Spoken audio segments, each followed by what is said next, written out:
Teknologi informasi. Apa sih teknologi informasi itu? Teknologi informasi merupakan teknologi yang digunakan untuk mengelola, menyimpan, mengolah, dan menyebarkan informasi secara efisien melalui perangkat keras atau hardware dan perangkat lunak atau software. Nah, teman-teman, teknologi informasi itu juga ada contohnya loh. Yang pertama yaitu software atau perangkat lunak. Software dalam teknologi informasi adalah program atau aplikasi yang digunakan untuk mengelola informasi. Contohnya yaitu Microsoft Office, yang membantu membuat dan menyusun dokumen, data, ataupun presentasi. Yang kedua yaitu hardware atau perangkat keras.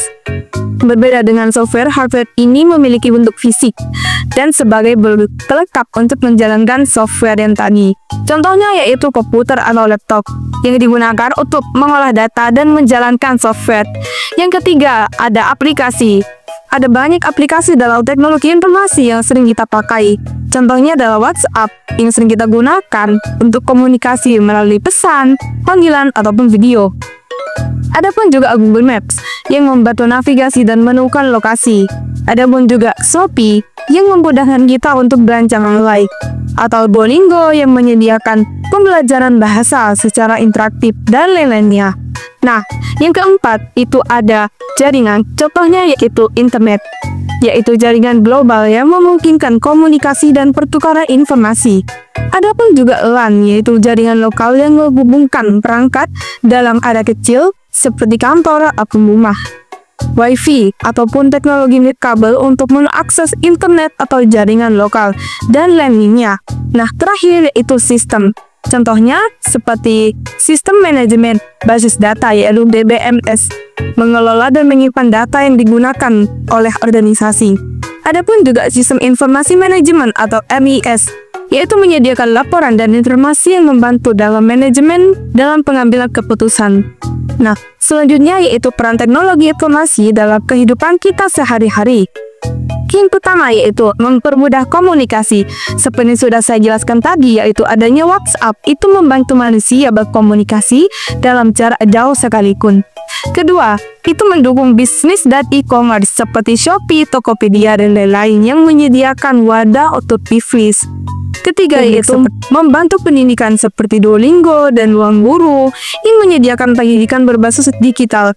Keempat yaitu optimalkan layanan e-government, yakni sistem pemerintahan berbasis teknologi informasi yang memungkinkan masyarakat dapat mengakses layanan publik seperti pembuatan KTP, paspor, dan administrasi lainnya secara online.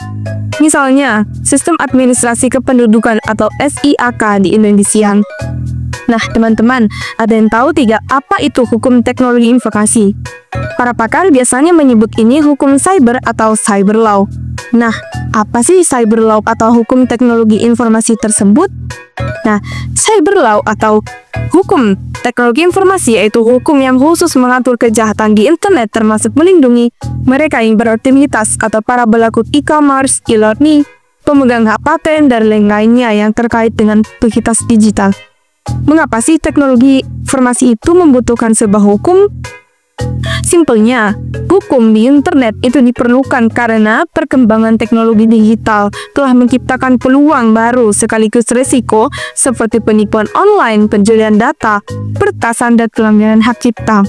Tanpa aturan yang jelas, kejahatan cyber sulit dikendalikan dan pengguna internet termasuk pelaku e-commerce, e-learning, atau pemegang hak paten tidak akan terlindungi. Hukum ini memastikan keamanan, keadilan, dan kepastian hukum dalam aktivitas digital. Apa aja sih isu-isu hukum dalam teknologi informasi? Yang pertama yaitu isu keamanan data dan privacy, yakni banyaknya terjadinya data privasi pengguna yang sering disalahgunakan atau bocor ke pihak yang tidak bertanggung jawab. Contohnya itu seperti dana di rekening tiba-tiba hilang padahal nasabah tidak menggunakannya. Contoh yang kedua yaitu hak cipta dan pembajakan konten. Apa maksudnya? Yaitu pembajakan konten digital seperti musik, film, dan software sering digunakan atau dibagikan tanpa izin. Contohnya itu seperti ketika kita menggunakan software bajakan ataupun streaming film ilegal. Ketiga yaitu kejahatan cyber atau cybercrime. Aktivitas ilegal yang dilakukan melalui teknologi informasi seperti penipuan online, phishing, dan hacking. Contohnya itu adalah penipuan e-commerce, pencurian identitas atau ransomware yang meminta keberusan. Yang keempat yaitu penyebaran hoax dan ujaran kebencian. Nah, apa maksudnya? Yaitu informasi palsu atau konten provokatif mudah tersebar melalui media sosial. Contohnya yaitu ketika hoax terkait isu politik atau agama yang memicu konflik sosial. Aspek hukum teknologi informasi. Di sini saya memberikan 3 contoh. Yang pertama, aspek hak cipta. Hak cipta merupakan hak eksklusif ya bagi pencipta untuk menggunakan atau mengizinkan orang lain menggunakan karya mereka. Contoh dari pelanggaran hak cipta tersebut yaitu pembajakan software, penggunaan musik atau gambar tanpa izin. Aturan hukumnya dilindungi untuk Undang-Undang Hak Cipta Nomor 28 Tahun 2014 dengan sanksi denda hingga miliaran rupiah atau pidana penjara. Yang kedua, yaitu fitnah dan pencemaran nama baik.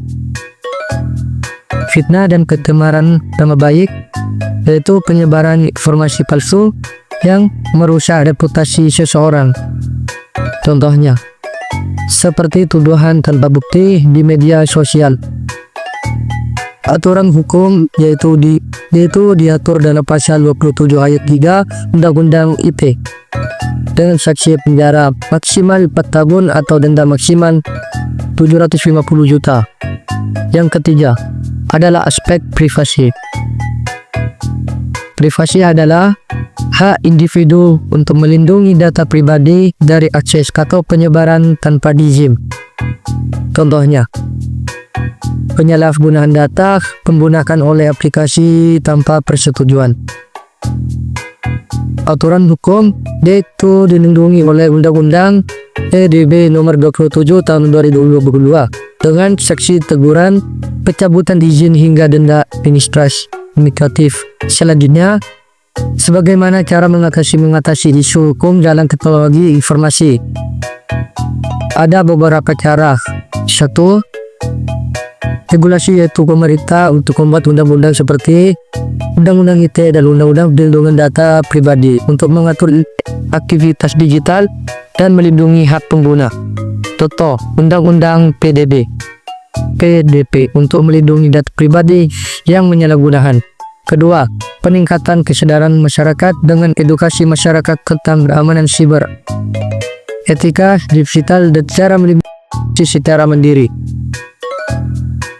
Contoh, kampanye literasi digital untuk minimal penyebaran hoax. Ketiga, penguatan teknologi keamanan, yaitu perusahaan dan pemerintah menggunakan sistem keamanan seperti enkripsi, firewall, dan sistem deteksi dini seperti serangan siber. Contoh, penerapan teknologi blockchain untuk meningkatkan keamanan data.